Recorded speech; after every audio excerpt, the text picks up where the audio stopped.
अध्यक्षता गुलेबिया जी कर रहे हैं और गोरचंद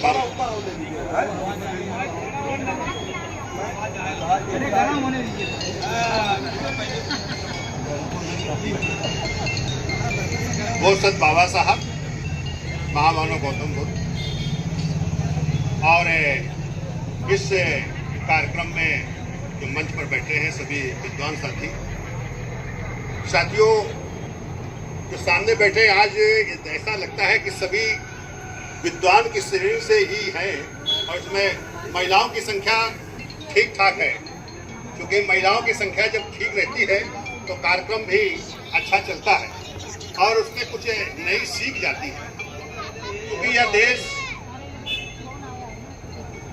साथियों थोड़ी देर शांत अगर हो जाएंगे तो ज्यादा अच्छी बात रहेगी। यह देश सबका है। जब भारत ये आजाद हुआ तो प्रथम नेतृत्व ने इस बात का संज्ञान लिया कि यह देश हम सब मिलकर जीता है, हम सब मिलकर चलाएंगे। इसलिए साथियों उसी आधार पर इस देश में जो संविधान आया वो प्रतिनिधित्व के आधार पर भागीदारी को आगे रखकर ये स्थिति संविधान की आई और संविधान में सबकी बराबरी थी, सबको काम करने का उसमें अधिकार था। लेकिन आखिर इस देश को जीतने के लिए इतना बड़ा संघर्ष हुआ, देश में कई वर्षों तक संघर्ष चला, तमाम लोग शहीद हुए, लेकिन इसके बावजूद एक ऐसी विचारधारा थी जिसने गुलाम देश को बनाया था और वो विचारधारा इस देश को जो संविधान बनने के बाद भी उसका विरोध किया उन्होंने। और वो चूंकि एक ताकत ऐसी उभरी जो देश को एक साथ जोड़ने की थी, जो बंधुत्व की बात थी, तो उसके तहत इस देश को आगे चलाने की कोशिश हुई और संविधान दिया गया। लेकिन वो विचारधारा संविधान का विरोध भी किया और संविधान के साथ वो काम करती रही कि हम इस देश में वो देश बनाएंगे जो फिर से इस देश में गुलाम लोगों को स्थिति जन्म देगा। तो वो चलते रहे। लेकिन इस देश में जो इस देश का जो मुख्य आधार है ब्राह्मणवाद, मनुवाद, तो इस देश की जितनी सेकुलर सरकारें हुई वो उससे अलग नहीं हो पाए, इसलिए उस सिस्टम को वो संरक्षण देते रहे। आज यही हाल है कि वो संरक्षण के कारण जो आपके बीच से नेता गए तो वो भी उसके अधीन रहे और वो गुलाम की तरह ही काम किया है। भाई जो है संसद तक रहे, इन्होंने तो सब कुछ देखा है, वहां का अनुभव इनको है, समाज का अनुभव हमको भी है, इन्हें भी है, इन्हें दोनों जग का अनुभव है। लेकिन यहां से जो जीत के जाता है और खास तौर से इस देश का जो दलित समाज है या मुस्लिम समाज है और पिछड़ों का भी वही हाल है, ये लोग जाते हैं तो ये नेता नहीं बनते हैं, ये गुलाम बनते हैं। क्योंकि इस देश में आपने अगर देखा है जो आरक्षण की बात हम करते हैं, बाबा साहब आरक्षण कभी नहीं चाहा था, वो केवल इस देश में भागीदारी चाहते थे, इस देश में प्रतिनिधित्व चाहते थे, सबकी इस देश में हिस्सेदारी का बात था, हर स्तर पर हिस्सेदारी।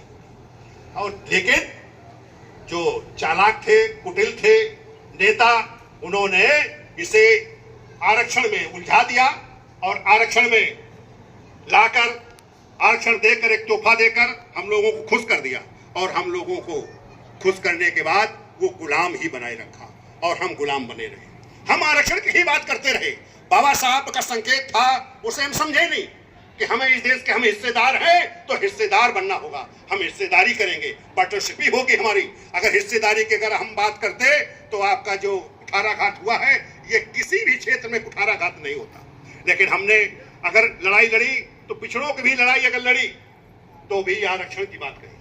आरक्षण के तहत उन्हें जो 54 की जगह मिला कितना, 27।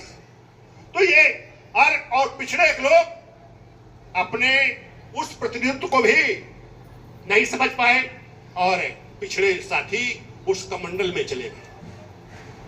लड़ाई आपकी थी इसलिए वो नहीं समझे, उनकी लड़ाई नहीं थी। क्योंकि इस देश में पिछड़े की लड़ाई लड़ने के वाले केवल इस देश का जो नीचे का है, जो सूत्र है, जो अछूत है, वही लोगों ने लड़ी। लेकिन वो लोग उस व्यवस्था के आधार बन गए। आज जो सभी लोग इस देश में प्रताड़ित है, जो रो रहे हैं, हर स्तर पर रो रहे हैं, आज आपकी नौकरियां नहीं हो रही हैं, आपको नौकरियों से बाहर किया जा रहा है। अभी 69,000 शिक्षक कर्मियों का जो आंदोलन चला था, 6800 कर्मचारियों को बाहर किया गया, जो मेरिट में ऊपर थे। मेरिट की बात वो करते हैं, ये मेरिट में थे, उनको बाहर किया गया। तो साथियों, हमें ये चीजों को समझना होगा कि जैसे महामानव गौतम बुद्ध जो बुद्ध धर्म का जो निजात किया, तो क्यों किया, ये बात को समझना होगा। जब एक नदी के जल के बंटवारे में जब ये बात आई थी, तो उन्होंने समाधान करने के लिए कि भाई ये लड़ाई नहीं होनी चाहिए, हमें जल का बंटवारा हम कर लेंगे, लेकिन वहां नहीं माने तो उन्हें घर से निकलना पड़ा। तो उन्होंने वो रास्ता निकाला कि हम कल्याण करेंगे, सबके साथ कल्याण करेंगे। तो वो सूत्र भी है, हम भूले हुए हैं। हम जो बुद्ध धर्म का जो चीवर पहनते हैं, बनते लोगों को भी समझना चाहिए कि आपने जो संकल्प लिया है, जो अपने का समर्पण किया है, तो उसके आधार पर चलेंगे। लेकिन वो आधार उन्होंने छोड़ दिया। बाबा साहब को मानने वाले लोग बाबा साहब को केवल उतना मानते हैं कि उनको कैसे हिस्सा मिल जाए, वो कैसे इस देश में हर चीज में आगे हो जाए, चाहे धन संपत्ति में हो, चाहे इस देश में नौकरी में हो, चाहे नेतृत्व में हो, खाली उनको हिस्सा मिल जाए और वहां जाकर वो उनके साथ गुलामी करते हैं, उस व्यवस्था सिस्टम के साथ। तो इसे कैसे दूर करोगे? आप सब लोग लड़ रहे हैं। क्या राजनीति से SC/ST का एक्ट जो आया था, जो खारिज कराया था, समाज ने खारिज कराया, नेतृत्व ने खारिज नहीं कराया था। आपको समझना चाहिए, जब तक आप सामाजिक मूवमेंट नहीं बनाओगे, तब तक ये नेतृत्व कभी भी आपके साथ नहीं खड़ा होगा। जिस दिन आपका सामाजिक मूवमेंट बन जाएगा, तो नेता भी आपके साथ खड़ा होगा, नेता भी लड़ाई लड़ने लगेगा। आज हम केवल जात के नाम से नेता का समर्थन नहीं करना चाहिए। अभी एक साथी अभी बोल रहे थे पहले, क्योंकि हम लोग तो भुक्तभोगी हैं, उसके ये भी शिकार हैं, ये तो वहां तक पहुंचे भी हैं। नेता को ठीक करने का काम करो। नेता अगर गलत कर रहा है तो उसकी गलतियों को सामने लाओ। अगर नेता को ऐसा नहीं करते हो तो वो कभी ठीक नहीं होगा। वो हमेशा वो सिस्टम को अपना रहा है जो इस देश का मनुवाद के लोग अपना रहे हैं, जो आपको गुलाम रखना चाहते हैं। वो मनुवादी लोग आप सबको गुलाम रखना चाहते हैं, लेकिन हमारा नेता अपने समाज के लोगों को गुलाम बनाना चाहता है। आज आप काम करने वाले हैं, ये काम करने वाले थे, हम लोग काम करने वाले थे, सिस्टम में थे, लेकिन क्या उस नेता ने बात किया कभी? क्या बात करना चाहती है? वो केवल बात करना चाहती है उन माफियाओं से, पूंजीपतियों से, उस नेतृत्व के लिए करना चाहती है। इसलिए ये सब फेल है और ये फेल रहेंगे, ये कभी सफल नहीं हो सकते हैं। आप लोग अपना तैयार करिए ताकत, अपने समाज को जोड़िए, उसके बाद वो नेता खुद बदल के आएगा, आपसे आपको ताकत मानेगा। अभी तो वो ताकत आपको नहीं मानता है, आपको तो गुलाम मानता है, आपको यूज करना चाहता है। आपका जो बीच का नेतृत्व करता है उसको तो गुलाम समझती है, केवल वोट के आधार पर समझ रही है। इसलिए आप फेल हो, हमेशा फेल रहोगे जब तक आप अपने आप में नहीं मजबूत होगे। इस देश में कैसे आप कार्य का मूल्य समझो, आप जब वर्क करते हो तो उसका मूल्य पहचान होनी चाहिए। आपका नेता यहाँ बैठे लोगों की पहचान कर सके, आपकी समस्याओं के बारे में समझ सके, ऐसी धारा तैयार करना होगा, तभी ये देश मजबूती से खड़ा होगा, तभी आप इस देश के मालिक बन सकते हो, अन्यथा मालिक नहीं बन सकते हो। क्योंकि ये नेता जो है, आज सरकार मान लो बदल जाएगी, लेकिन बदलने के बाद क्या आपकी व्यवस्था ठीक होने की है? क्या ये जो आंदोलन कर रहे हो, इसकी धारा साकार होगी? क्या नहीं हो सकती है, क्योंकि नेता वो खुद मनवादी बन गए, उस सिद्धांत के आदी हो गए हैं। वो आपको गुलाम बनाना चाहते हैं, आपको समस्याओं को नहीं हल करना चाहते हैं, क्योंकि समस्याओं का हल करने के लिए समाज के साथ चलना होगा, समाज की बात को सुनना होगा, समाज के ताकत को समझना होगा, उस ताकत का उपयोग करना होगा। लेकिन आप उपयोग तो करना चाहते हो, लेकिन वो अपने लिए, अपने बच्चों के लिए, अपने परिवार के लिए, अपने लिए सारी चीजें कर रहे हो, इसलिए दिक्कत हो रही है। लेकिन साथियों, अगर वास्तव में बाबा साहब को मानते हो तो इस देश में अपने को हिस्सेदार बनाने का काम करो, इस देश में जिस दिन हिस्सेदारी का सवाल खड़ा करोगे तो इस देश में फिर मुसलमान भी आपके साथ होगा और इस देश में पिछड़ा भी आपके साथ होगा। आप जो सीधे सीधे कहिए, पहले कैबिनेट में जो ये तय करेगा कि हम सबको रोजगार देने का काम करेंगे, इस पर संकल्प आवे और हम सबके स्वास्थ्य की बात करेंगे, हम शिक्षा की बात करेंगे, हम उसे पेंशन देने की बात करेंगे।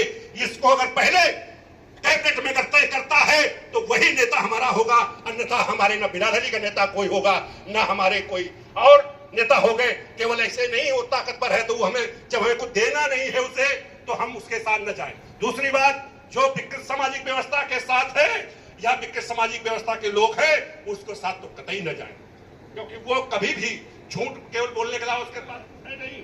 जैसे इस देश में सबका साथ सबके विकास की तो बात हुई, सबको संसाधन देने की तो बात हुई, लेकिन क्या दिया?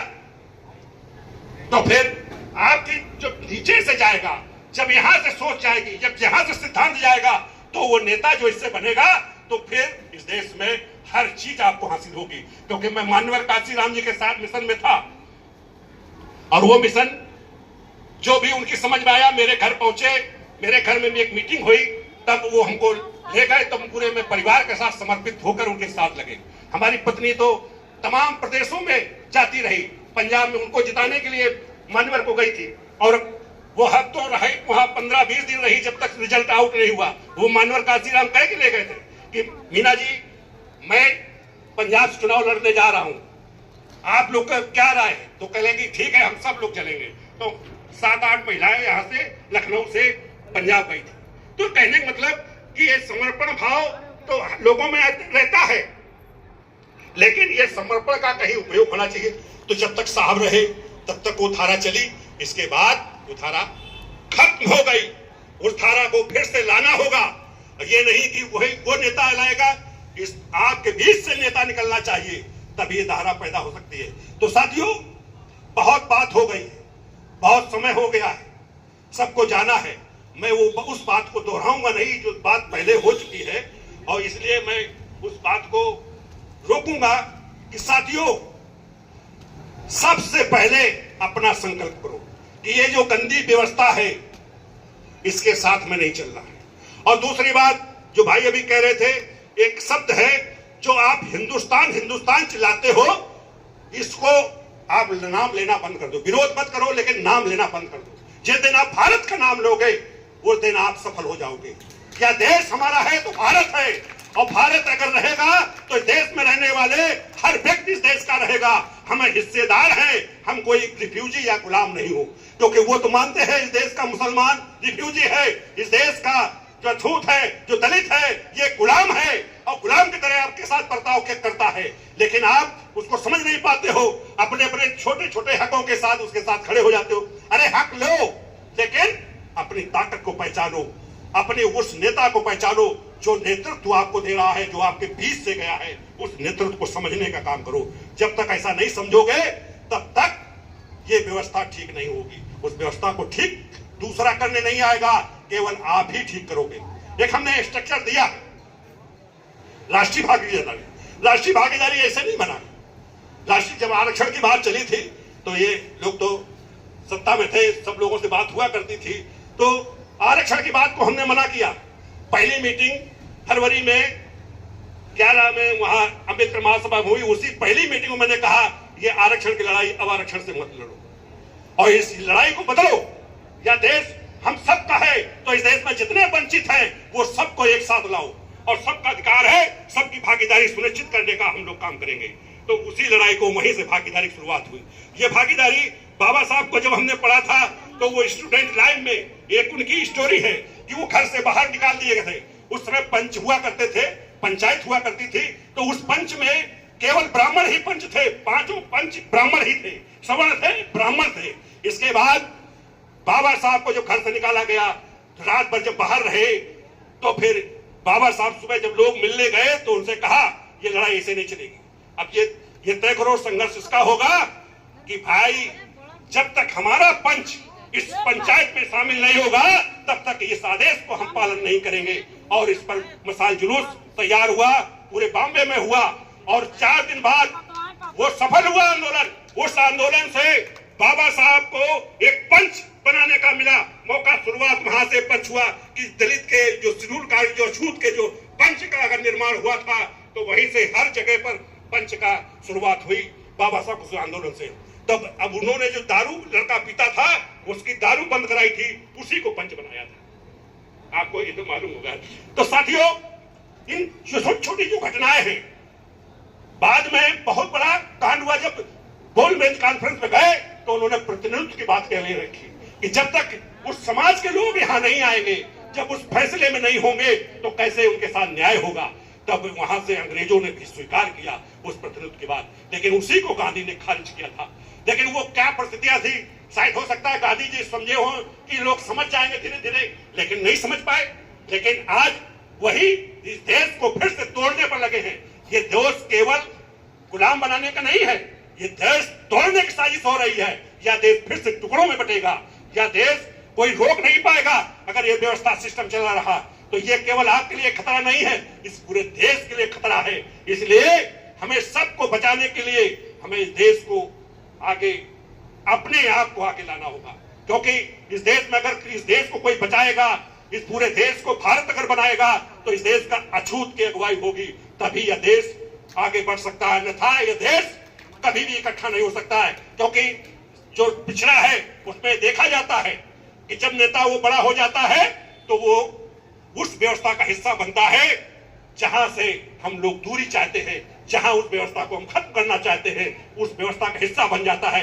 इसलिए इस नेतृत्व को आप रखिए, पिछड़े के भी साथ में रहेंगे और माइनॉरिटीज के लोग रहेंगे, और इस पूरे देश के जो वंचित है वो समाज करेंगे, और सबको अधिकार देने की बात तो आपको लेके चलना है। तो साथियों, एक हमने स्ट्रक्चर इस पे बनाया है कि कैसे कैसे हम होंगे, कैसे इस देश में व्यापार में हम हिस्सेदारी लेंगे। या देश हमारा है तो फिर हम सब अब उस व्यापार में जब पैदा करने के लिए हैं तो फिर व्यापार में भी हमारी हिस्सेदारी होनी चाहिए।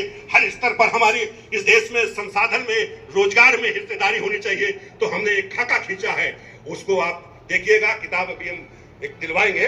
तो साथियों, कुछ लोगों को किताब मिल जाएगी, फिर किताब नेट पर आएगा, नंबर हमारा रखिए और उससे बात करिए। और इसको हम चाहते हैं कि 27 में ही ऐसी कलाकारी हो। भले हम नेता न बने, हमारे लोग नेता बने, लेकिन नेता बनना है, इस देश को 27 में ही जवाब देना है। ये आपकी ताकत होनी चाहिए। जैसे विजय थलापति ने जवाब दिया है, विजय थलापति का जो हम चला रहे कारवां उसी तरह का कारवां था। उन्होंने हर व्यक्ति को रोजगार देने की बात कही, ये संकल्प किया था उन्होंने कि अगर सरकार में हम आते हैं तो हर व्यक्ति को रोजगार देने का काम करेंगे, हर व्यक्ति को हर सुरक्षा देने का काम करेंगे, हर व्यक्ति को हम पेंशन देने का काम करेंगे, और वो उस कारवां को आज भी चला रहे हैं। तो साथियों, उस कारवां को आप पलटिए कि हम केवल एक अम्बेडकर सभा बचाने नहीं, अम्बेडकर सभा तो बचेगा ही। जब ताकत आपकी बनेगी तो अम्बेडकर सभा भी बचेगी और आपका समाज भी बचेगा। आपकी सबका आरक्षण नहीं, हिस्सेदारी मिलेगी, हर स्तर पर हिस्सेदारी मिलेगी। जैसे कंपटीशन होता है, कुछ सफल हो गए चले गए, लेकिन बिना कंपटीशन जो फेल होता है उसको भी रोजगार मिलेगा, जितनी उसकी हैसियत है उतना मिलेगा। ये आपके भागीदारी में सिद्धांत होगा। तो साथियों, मैं अपनी बात को रोकूंगा कि उठो, बढ़ो, शिक्षित और शक्तिशाली बनो। यह देश हमारा है, भागीदारी सुनिश्चित करो, भागीदारी सुनिश्चित करो। जय भीम, जय भारत। धन्यवाद साथियों, धन्यवाद सभी को, बुद्धिजीवियों को, यहाँ पर बैठे सभी साथियों को। और ताराचंद को हम इसलिए बधाई देंगे कि ताराचंद 12